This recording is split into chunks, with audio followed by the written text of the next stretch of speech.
Od zrakoplova, preko ratnih vođa i bitaka, do izuma, ratovanje je oblikovalo naše živote. Unaprijedile su ga tehnološke inovacije.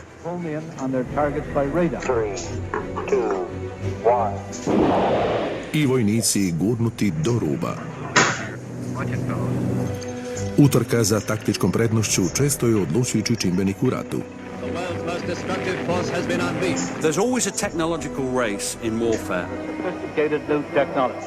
Development of the first computers. Technology has massively changed the face of warfare in the 20th century.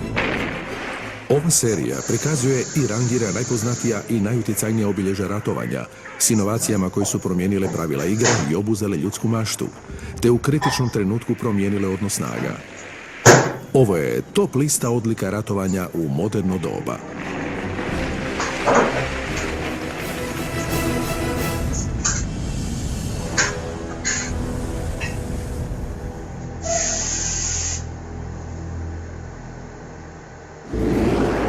U ovom nastavku istražit ćemo i rangirati najutjecajnije ratne zrakoplove. Ocijenit ćemo ih na temelju tehnološke inovacije, statusa, vatrene moći, te općenitog utjecaja na pobjedu u ratu. You don't necessarily win a war with air power, but you're not going to win unless you have air power. You need air power, you need control of the air.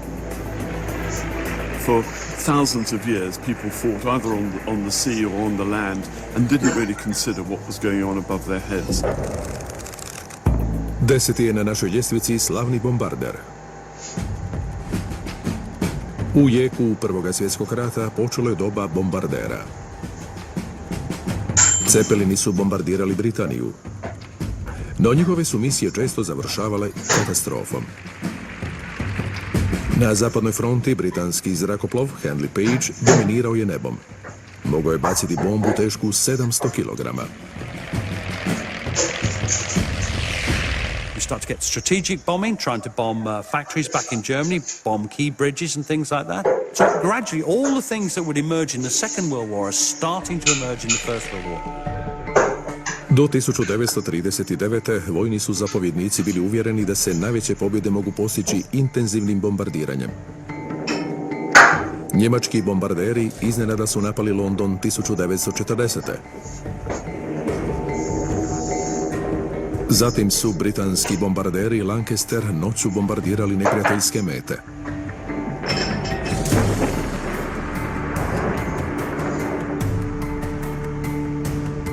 Kad su se Amerikanci potkraj 1941. uključili u rat, njihov omiljeni bombarder pokazao se kao jedan od najinovativnijih u povijesti. Upravo je on na 10. mjestu na našoj ljestvici, B-17 Flying Fortress ili leteća tvrđava. Tip bombarder. Najveća brzina 510 km na sat. Maksimalni domet 5200 km. Maksimalna nosivost bombi 3600 kg. The Flying Fortress was a fortress that flew. It was tough, it was rugged, it was unconquerable. Dizajnirao ga je i proizveo Boeing u Sijetlu u Sjedinjenim Američkim Državama. Leteća tvrđava bio je moćan bombarder dalekog dometa koji visoko leti. The whole design philosophy was a fortress. It was turrets everywhere, hence the name Flying Fortress. Opremljena strojnicama na vrhu, nosu, donjoj strani trupa i repu, leteća tvrđava mogla se braniti ispaljujući 600 metaka u minuti. The pilots would be up in their cockpit, but the gunners would be down in the fuselage with open windows, wearing oxygen, often wearing steel helmets, just up to their ankles in spent machine gun bullet cases. I mean, it must have been an amazing aircraft. Zbog mogućnosti da se vrati u bazu unatoč teškim oštećenjima zadobivenim u borbi, ovaj je bombarder brzo stekao legendarni status. They flew those planes back sometimes with half the tail shot off, with great holes in the fuselage, with a bit of the wing missing. I mean, they really were amongst the most difficult of planes to bring down. When you see that, the damage reports of these aircraft coming back with tail planes hanging off, with engines on fire, with holes everywhere, and still being able to fly, it really is quite remarkable. Ovaj zrakoplovi i njegova posada od 10 članova, koje su zvali anđelima iz pakla, postoje prvi ratni bombarder koji se vratio netaknut nakon 25 misija. A posada je neumorno išla u nove pohode.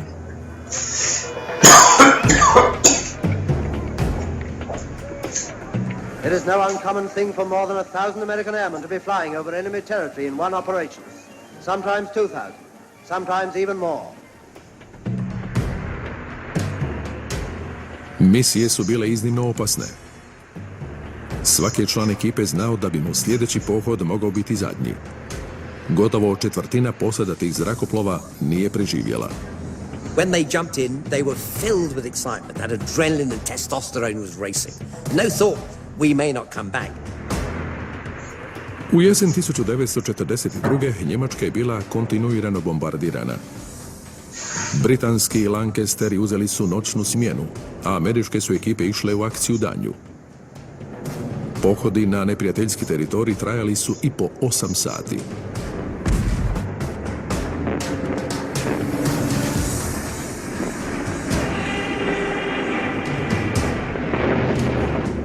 Njemački lovci gađali su bombardere 22 mm topovima. Ekipa u letećim tvrđavama uzvraćala im je.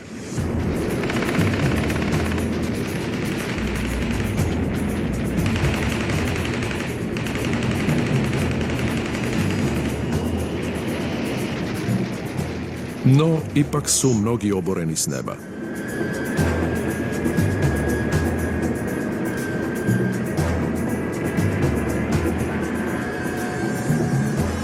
Parachutes reveal that from this lost bomber, some of the crew at least are safe. B-17 bio je opremljen strogo povjerljivom tehnologijom, sustavom Northern Bomb Sight. Precision bombing was predicated on the use of something called the Northern Bomb Sight, a bomb sight in the nose of the aircraft that allowed them to see targets on the ground and bomb precise targets. There goes the bomb. Bomb's away. Na temelju uvjeta leta, analogno računalo izračunavalo je putanju bombe. Bombarderi su mogli pogoditi metu s 10 km visine. After another successful mission, the United States Army 8th Air Force turns back for home. They have delivered one more shattering attack on Germany's power to wage war. Savezničko bombardiranje označilo je početak kraja zrakoplovnog ratovanja iznad Europe. Tijekom Drugog svjetskog rata proizvedeno je ukupno 12.000 letećih tvrđava. Bacili su više bombi nego bilo koji drugi američki zrakoplov, ukupno 640.000 tona, trećinu svih bomba bačenih na neprijatelja. The B-17, as a bomber, was enormously successful. As an aircraft, it was wonderfully resilient. But as a piece of sheer propaganda, as a sign that the Allies were coming to get you, that must have been one of the most important contributions of all. Zbog svoje napredne tehnologije, ciljanja i slavne reputacije, B-17 leteća tvrđava na 10. je mjestu na našoj top listi. Sljedeći je slavni mlažnjak iz hladnog rata. Vijetnam 1965. Kako bi se zaštitili od mogućih zračnih napada na sjeveru, Južni Vijetnam obratio se američkim saveznicima za pomoć. Tada se pojavio jedan od najsvestranijih vojnih zrakoplova u povijesti, F-4 Phantom.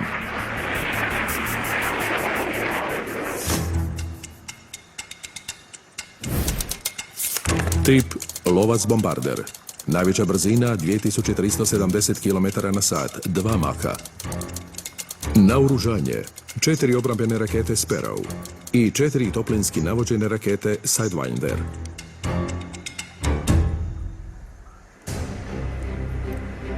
The F-4 Phantom was really designed to revolutionize air combat.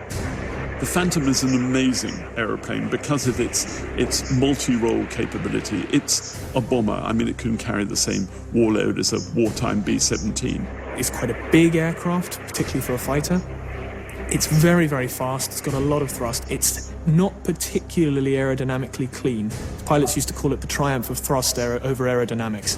So in order to fight effectively, the Phantom has to be fast. It's a perfect example of 1970s and 80s air power. Kad se Phantom pojavio 1960. oborio je mnogobrojne svjetske rekorde. U brzini, visini i brzini uspona. No nije brzina razlog zbog kojeg je Phantom bio djelotvoran borbeni stroj, nego njegova svestranost. Tijekom Vijetnamskog rata Phantom je bio ključna podrška kopnenim snagama, bombardiranjem neprijateljskih položaja i zračnim izviđanjem.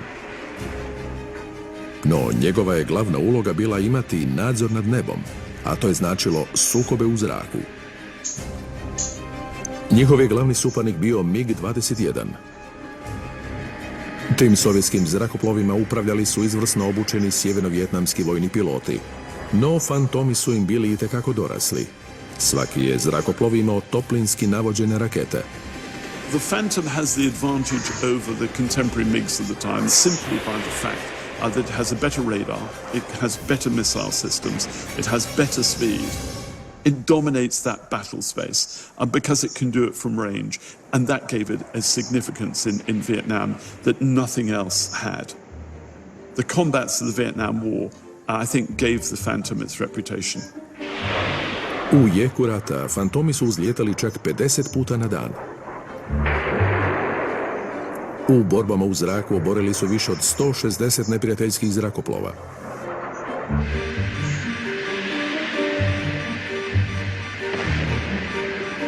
The Phantom is not a good dogfight aircraft. So what the pilots would do then is they would, as they would say it, bug out at supersonic speed to 2 miles, turn around, come back in and have the advantage.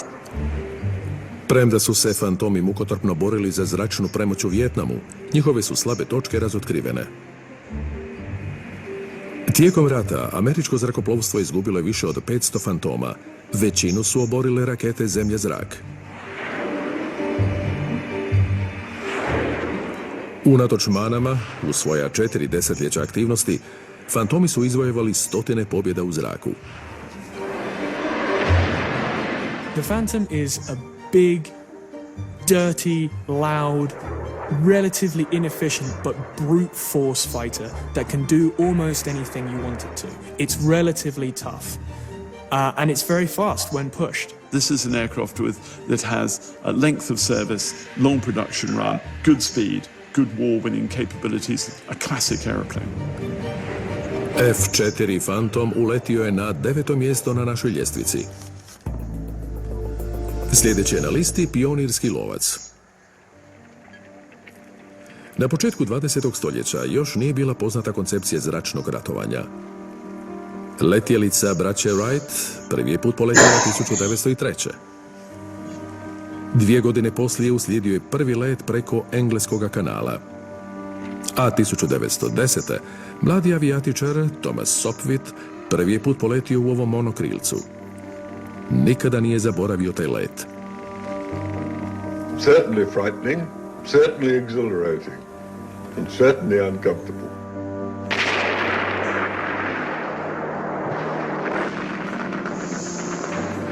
A zatim je 1914. počeo rat. When air power first started in the First World War, it was basically scouting and reconnaissance. It was, if you like, an extension of the horse and the cavalry. But then, of course, they had the idea of putting machine guns in planes. Uslijedili su prvi zračni sukobi u povijesti. As World War I came along, we suddenly saw the beginning of a totally new form of warfare. There were aircraft shooting at soldiers on the ground. There were planes shooting at each other. It really was an amazing revolution to think that you could now send armed forces out over other countries. It was undreamed of before, and it revolutionized the way in which war could be carried out. Godine 1917. Sopwith je dizajnirao najdjelotvorniji vojni zrakoplov Prvog svjetskog rata, Sopwith Camel.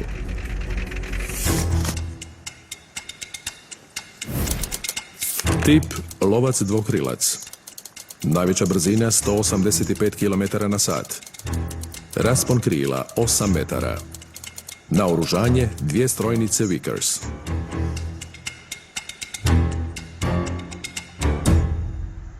The Sopwith Camel is an interesting aircraft as a fighting machine because its characteristics are extremely good for dogfighting. Strojnice su sinkronizirane da pucaju kroz propelere zrakoplova. Bio je opremljen inovativnim rotacionim motorom koji je funkcionirao kao žiroskop, rotirajući se 1500 puta u minuti. Thomas Sopwith, the designer, produced a brilliant aircraft, but it was very full of strange characteristics, one of which was all the weight and everything else was gathered together at the front. It turned so sharply. With the rotary engine, you could really turn round, and it turned, they used to say, on a sixpence. So in a dogfight where you're whirling round, it's crucial to turn inside the turning circle of the enemy aircraft. Problem je bio što je upravljivost imala visoku cijenu. You're struggling against the force of the rotary engine. Because the rotary engine, the engine turns round. There's a sort of force going that way. So you'll always... that's the way they go. To go that way. And they're dangerous because they're unbalanced. Spriječiti zrakoplov da ne izmakne kontroli nije bio jedini problem. Zbog drvenih okvira i izloženih spremnika goriva, ovi su zrakoplovi bili skloni požarima. Prosječan vijek britanskog pilota iznad zapadne fronte bio je samo 17 sati leta. It's just a kaleidoscope, of aircraft whirling past. If you make a mistake, you ram another plane. There's no second chance, no parachutes. So it's a one mistake job, this. You make a mistake, that's it, you're probably dead. Camel je ukupno oborio 1200 neprijateljskih zrakoplova. So in a dogfight, the Sopwith Camel was a lethal weapon, a really well-designed dogfighting aircraft. Zračni asovi bili su veličani kao junaci s obje strane. Najzloglasniji je bio Manfred von Richthofen, poznatiji kao Crveni barun. Taj njemački pilot prvi je put oborio avion u rujnu 1916. da bi poslije srušio još 79, više nego bilo koji drugi pilot u ratu. No legenda kaže da je Sopwith Camel imao zadnju riječ. 28. travnja 1918. kanadski pilot Roy Brown srušio je Crvenog baruna. U kojem zrakoplovu? U Sopwith Camelu. Camel je bio maleni lovac koji je uvelike promijenio rat. Ukupno ih je proizvedeno više od 5000. Taj opaki mali dvokrilac bio je djed današnjih vojnih lovaca i na 8. je mjestu na našoj ljestvici. Sljedeći je jedinstveni pobjednički lovac. Falklandsko otočje, 1982. Britanske snage poslane su da oslobode otočje nakon invazije argentinske mornarice. The task force has the edge because they're more at home than the Argentinians in these waters. The Argentinian Navy is, in normal times, a coastal patrol navy, more at home in the shallow, warmer waters up north. But the British Navy spends most of its operational and exercise time in the cold Arctic deep waters of the North Atlantic. Problem je bio u tome što su britanske snage imale na raspolaganju samo nosače zrakoplova s kratkim pistama. Samo je jedan zrakoplov mogao voditi zračni rat u tim uvjetima. Jedan od najcijenjenijih vojnih zrakoplova u povijesti, Harrier Jump Jet.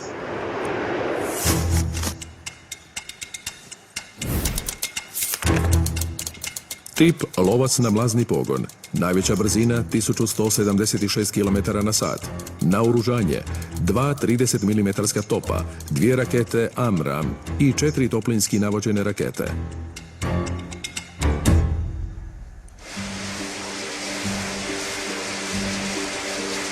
The Harrier is a really unusual aeroplane. Koja je njegova jedinstvena tehnološka prednost? Harrier je bio jedini lovac na mlazni pogon na svijetu sposoban za vertikalno uzlijetanje i slijetanje. The secret to it was the vectored thrust of the engines. To go up and down, you need to be able to push the air down. You have them in this position, if you like. And then to go forward, you can swing them. And you can climb and you can change the attitude of the aircraft simply by changing the thrust vectoring nozzles. It is a phenomenal innovation.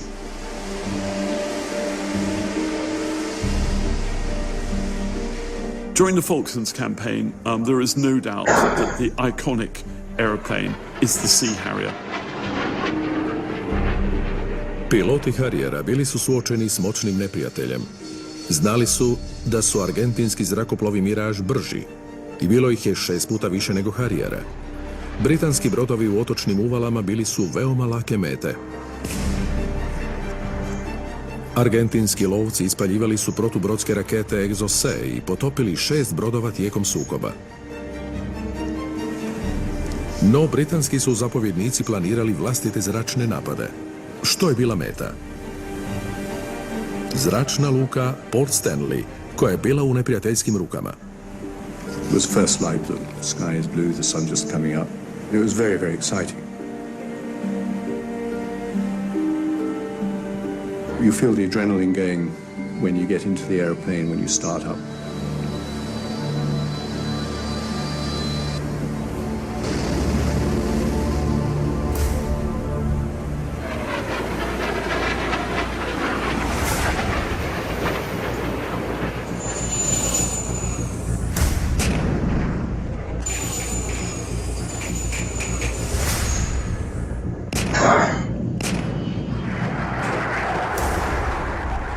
I saw a huge carpet of explosions over the airfield. I then realized that it was tracer and anti-aircraft fire from the airfield. I pulled up to a couple of 100 feet to release the cluster bombs so that they fused. There was a huge explosion, and everything started vibrating like mad. I'd been hit, so I slowed it down as much as I dared, and maintaining normal control. It subsequently turned out that I'd taken a 20mm high explosive shell through the tail, right in front of the rudder.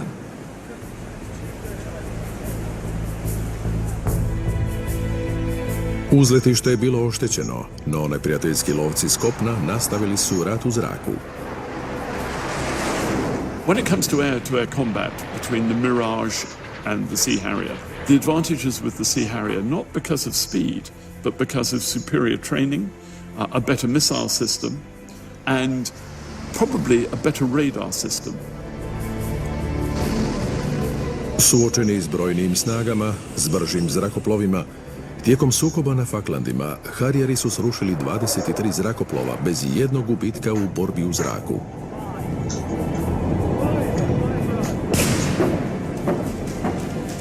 Rockets, cannon and bombs all used in that operation. Vještina Harriera u zraku donijela je konačnu pobjedu. Taj je lovac bio toliko učinkovit da su ga američki marinci poslije odabrali za svoj glavni zrakoplov. I premda je Harrier umirovljen 2006. njegova dokazana sposobnost da preokrene tijek sukoba te jedinstvena tehnologija priskrbili su mu 7. mjesto na našoj ljestvici.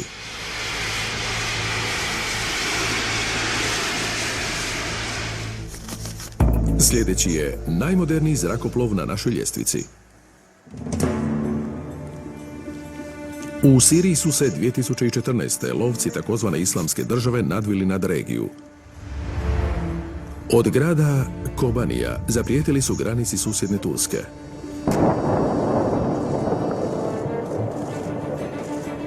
Kako bi obranio svojeg saveznika, NATO im je zračnim udarima želio zadati koban udarac. U tu arenu uletio je najskuplji nevidljivi lovac na mlazni pogon za zračne borbe, F-22 Raptor.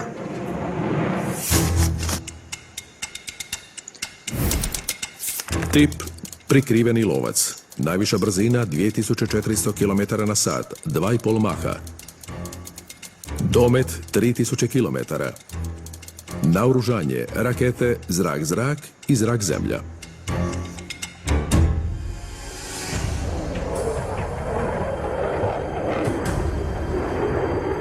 Air supremacy is the key to air power.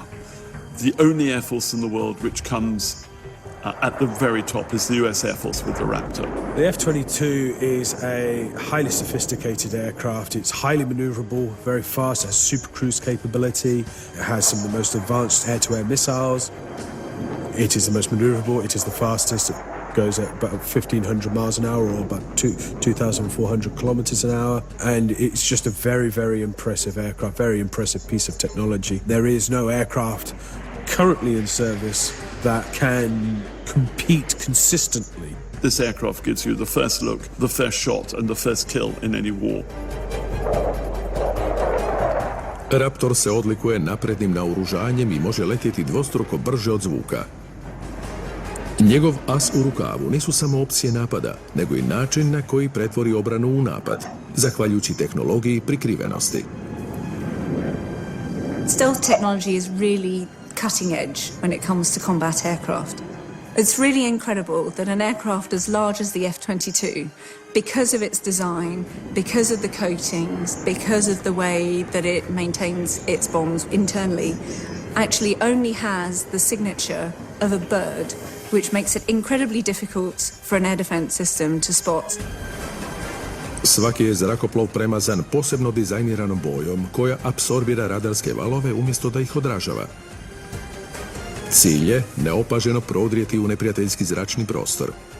Piloti smatraju da Raptor predstavlja budućnost vojnih zrakoplova. Three things that make it a very capable fighter are stealth, super cruise, and the integrated avionics. I used to fly the F-15 previously, and F-15, great aircraft.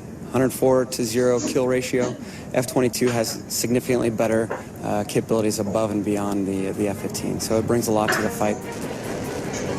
I think the Raptor is one of the prettiest aeroplanes that has been developed in the jet age. It isn't as rugged as the Phantom or as charismatic as the Harrier. What it is a beautiful shape. Zašto onda Raptor nije na boljoj poziciji na našoj top listi? Odgovor glasi, unatoč tehničkim čudima i strateškom potencijalu, Raptor se još nije dovoljno dokazao u borbi. Osim toga, cijena je svakog pojedinog zrakoplova astronomska. Samo jedan avion stoji više od $300 milijuna. Pa ipak, zbog tehničkih sposobnosti kojima nema premca, Raptor se svrstava među najbolje zrakoplove u povijesti. It is the most capable interceptor in the world. It has stealth, it has speed, it has power, it has technology. I na našoj je top listi na 6. mjestu. Došli smo do prvih 5 na top listi zrakoplova.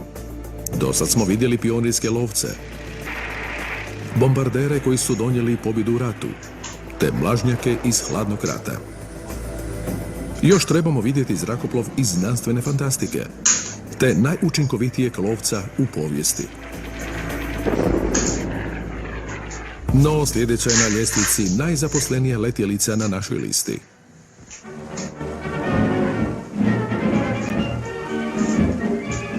Everybody expects that when the invasion of Europe begins, British Empire and American airborne troops will be used in great numbers. Transportni zrakoplovi za prijevoz postrojba postoje od II. Svjetskog rata.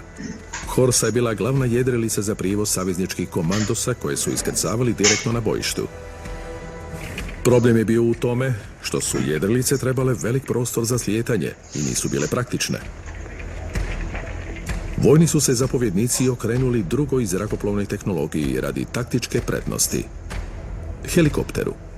Right from the beginning in the 1940s, helicopters had a fundamental problem, and that was to stop the body of the helicopter rotating around the rotor rather than the rotor rotating and keeping the body of the helicopter in a stable position.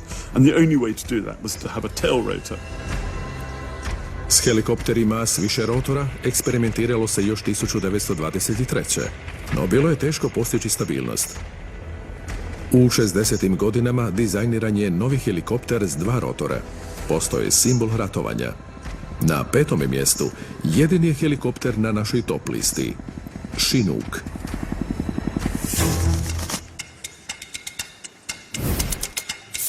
Tip. Helikopter s 2 rotora. Domet 1600 km. Naoružanje 3 strojnice. Maksimalni kapacitet 40 vojnika.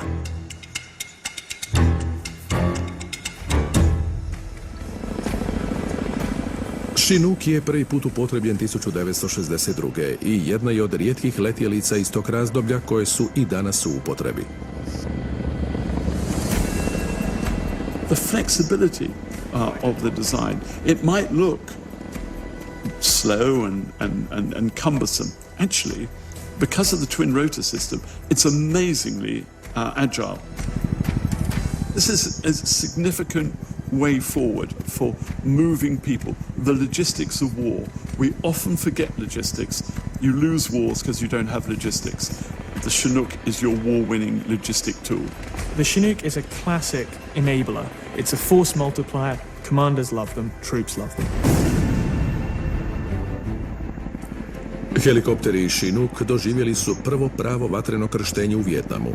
Osigurali su vojsci nove mogućnosti.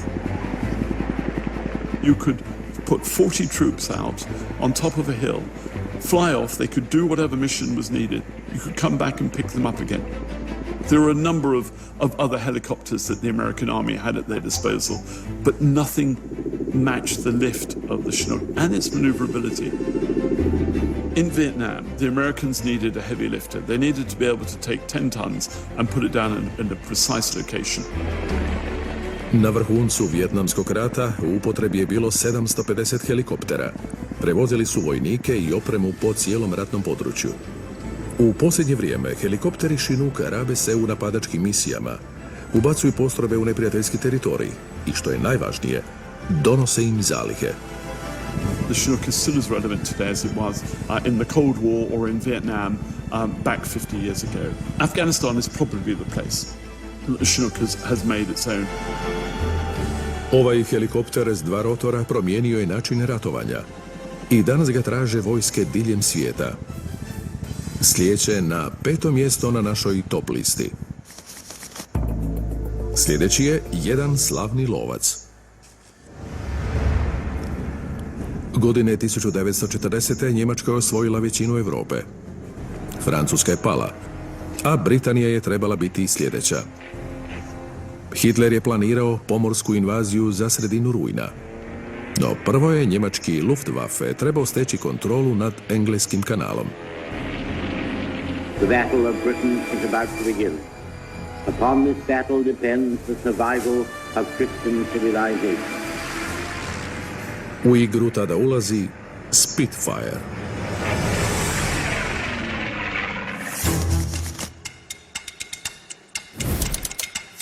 Tip lovac. Najviša brzina 584 km/h. Raspon krila 11 metara. Naoružanje 8 strojnica Browning kalibra 7,62 mm.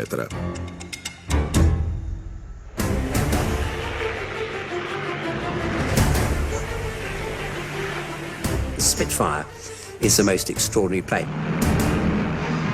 The iconic fighter of the Second World War.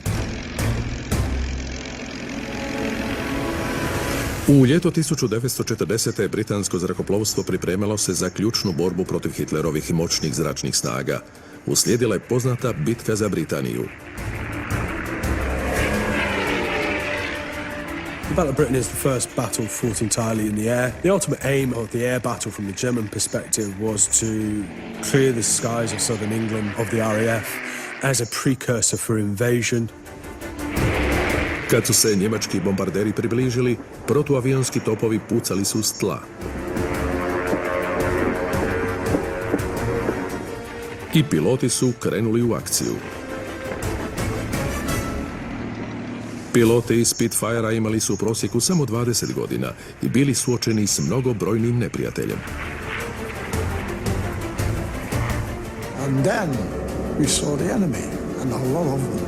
You look around, you think, where do we start? And there's just 12 of us.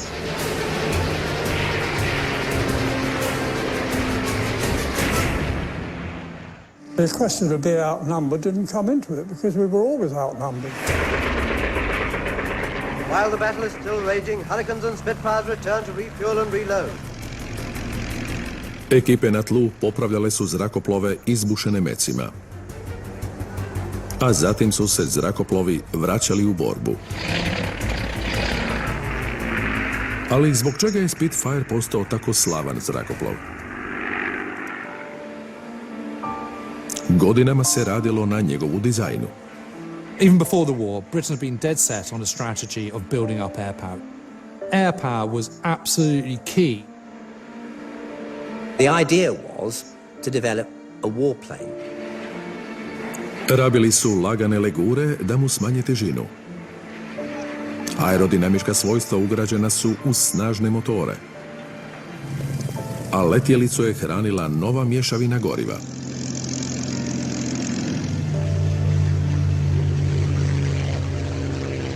They say that if an aeroplane looks right, it'll fly right. Well, that's absolutely the Spitfire. Rezultat je bio nevjerojatan napredak u proizvodnji zrakoplova. No jedno ključno svojstvo izazivalo je ozbiljne probleme. When the Spitfire first came into service, its 8 rifle caliber guns were thought to be an absolute match for anything. In the Battle of Britain, they discovered that German bombers had armor, and they weren't. They had to modify the guns and put cannon on. Cannon with the explosive shell could actually penetrate the enemy aircraft. U ljeto 1940. nacistički su bombarderi i lovci u valovima napadali Britaniju. The best way to fight a Spitfire was to dash in and attack the enemy, particularly bombers, and dash out again. Pilots have said to me that once you got used to flying a Spitfire, it was almost as though it became part of your body. And the stories about the Germans saying, you know, what I really need to win the war is a Spitfire squadron. That was true. Everybody admired the Spitfire.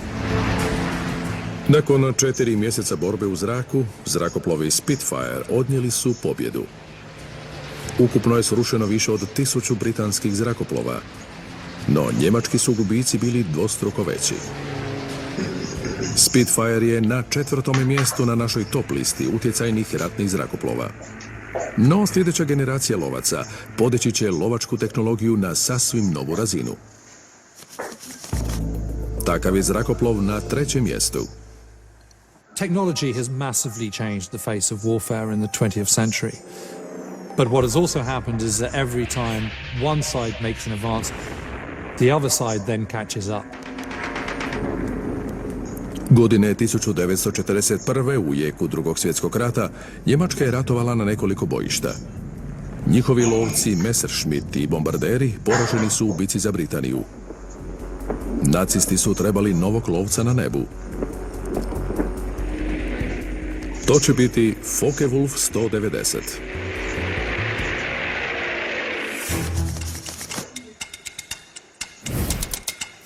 Tip lovac. Najveća brzina 745 km na sat. Domet 800 km. Naoružanje 2 strojnice, 4 topa kalibra 20 mm.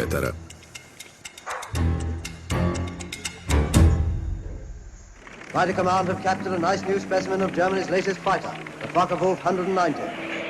The Focke-Wulf was in many ways a better plane than the Spitfire. It had a faster top speed, it could climb faster, it had better armament. At the beginning of the Second World War, the Luftwaffe and the Royal Air Force were pretty evenly matched. The game changer came in 1941 with the Focke-Wulf 190. The Focke-Wulf was very powerful. It was in many ways the acme of German design at that time. It was the best German aircraft in the Second World War. Od 1941. Focke-Wulf 190 vladao je nebom iznad Europe i Sjeverne Afrike. Throughout the war, we saw that German technology, German engineering and German design was greatly superior, streets ahead of anything that the Allies could ever produce. Ali po čemu je ovaj stroj bio superioran borbeni zrakoplov? Tehnološki gledano, Focke-Wulf 190 bio je jedinstven. A very reliable engine, a radial engine rather than being inline. It gave a bigger frontal area to the aircraft, but it gave more power. Imao je veću snagu, ali i više oružja. The armament of the Focke-Wulf 190 is what gave it its real superiority. It had machine gun on the wing, but cannon in the center, in the line of sight of the pilot. And that's what made the aircraft so good, and its speed, and its maneuverability, and its ability to climb to height. Focke-Wulf 190 okrutno je kaznio ekipe u savezničkim letećim tvrđavama. Njemci su oborili više od 4000 letećih tvrđava. Ovi su lovci također bili svestrani. Proizvedeno ih je ukupno 20.000 u 40 različitih verzija, uključujući i lovca bombardera i djelotvoran zrakoplov protiv tenkova. I think the fact that Royal Air Force Fighter Command pilots called it the Butcher Bird indicates that the Focke-Wulf 190 was a real game changer. It dominated the skies. Hitlerov ponos i dika Focke-Wulf 190 na 3. je mjestu na našoj ljestvici. Sljedeći zrakoplov kao da je došao ravno iz znanstvene fantastike.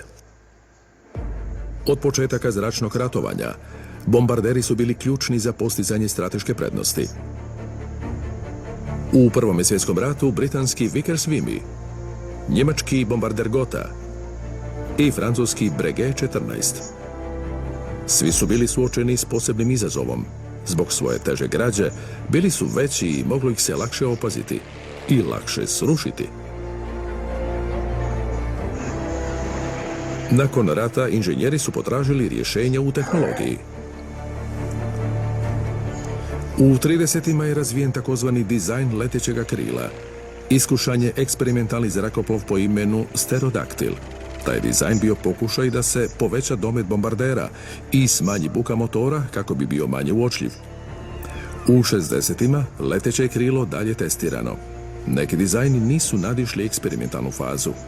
No, nekoliko desetljeća poslije nadahnuće najnapredniji bombarder u povijesti. Nevidljivi bombarder B-2. Tip prikriveni bombarder. Raspon krila 52 metra. Najveći domet 11.100 km. Nosivost 18.144 kg bomba.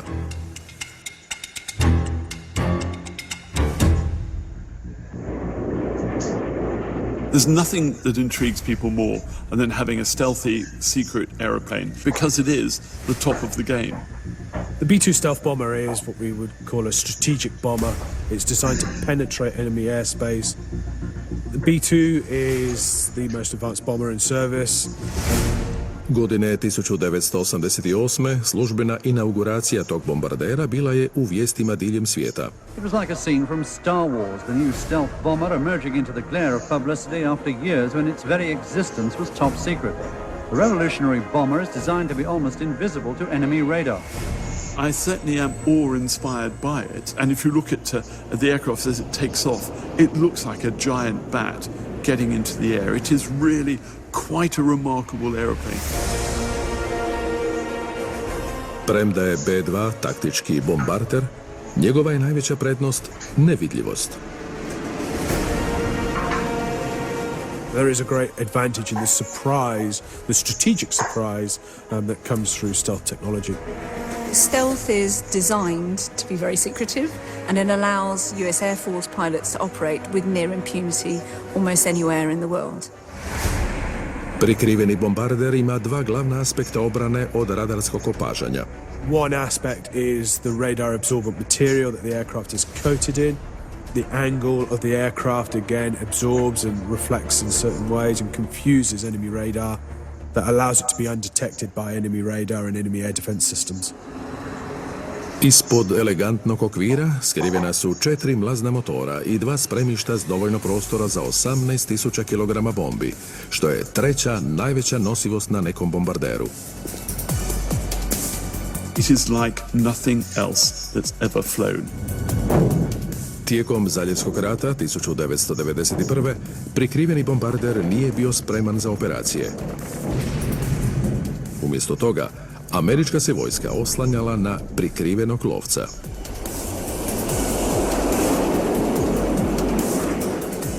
strategy for Desert Storm was initially to use air power to completely degrade Iraq's ability to defend itself.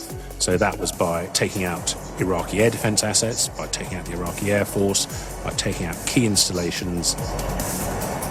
F-117 Nighthawk upotrebljavao se za napadanje ciljeva na tlu.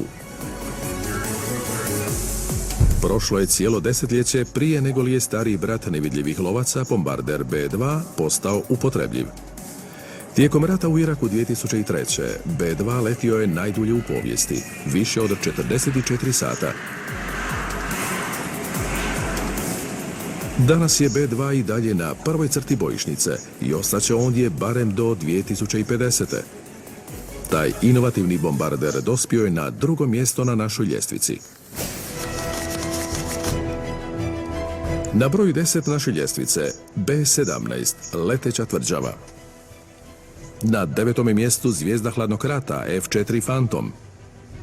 Djedica zračnih boraca Sopwith Camel na 8. mjestu. Na 7. Harrier Jump Jet. F-22 Raptor na 6. mjestu. Na 5. helikopter Chinook. Na 4. slavni Spitfire. Strašni Focke-Wulf 190 zaslužio je 3. mjesto. Na 2. nevjerojatni bombarder B-2. A sada ćemo otkriti tko je na 1. mjestu naše top liste ratnih zrakoplova. Godina je 1944. Rat bijesni na Pacifiku. Tijekom rata gotovo 4000 japanskih kamikaza namjerno su obarali svoje zrakoplove na američke ciljeve. Saveznici su se morali suprotstaviti toj prijetnji. Rješenje je bio najučinkovitiji zrakoplov u povijesti rata. P-51 Mustang.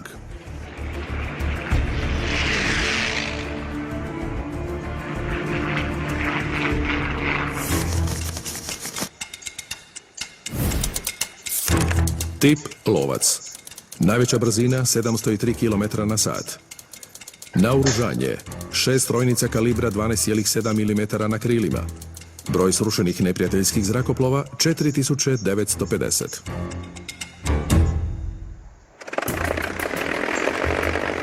The P-51 Mustang was an extraordinary aircraft. It was built as the summit of American design. They look manly and as if they're tough. The Mustang was named after the archetypal image in the American mind of the wild Mustang, the horse. Indomitable, fearless, hard to tame, full of strength and resilience, and it could go on forever. And indeed, the Mustang did have that kind of character. Piloti Mustanga srušili su gotovo 5000 neprijateljskih zrakoplova, uključujući kamikaze presretače.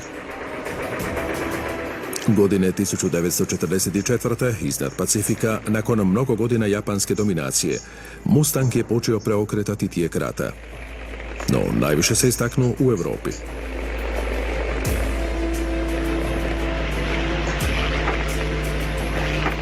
Njegova je uloga bila štititi bombardere od neprijateljskih lovaca. Zbog Mustangova naprednog dizajna i velikog kapaciteta za gorivo, njegova se misija mogla pružati duž 2400 km. The Mustang was outstanding as a bomber escort because it could fly so far. They had the speed range to be able to stay with the bombers and yet to be able to accelerate away and engage fighters on their own terms. Meanwhile, deep in Germany, the group of escorting Mustangs watches every corner of the sky, weaving ahead, above, below, and all around the bombers like a screen of destroyers protecting the main fleet. They don't have long to wait for another rendezvous, this time with the enemy. Blue leader here. Watch it, fellows. 109 to 10 o'clock. Looks like they're trying to land away from the bomber. Green leader here. You're right. Here comes another 9 o'clock. Our fighters, often heavily outnumbered, engage the enemy all over the sky.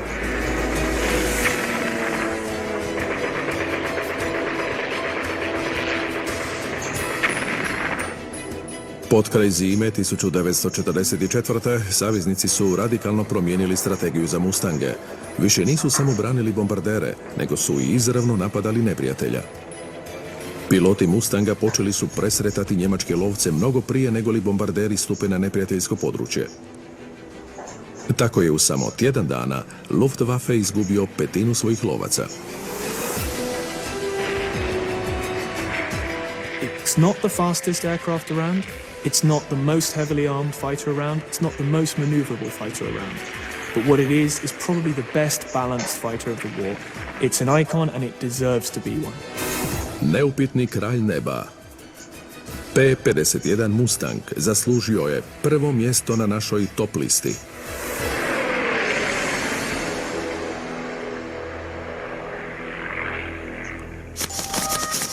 Deset zrakoplova koji su promijenili način ratovanja. 10 zrakoplova koji su oblikovali svijet.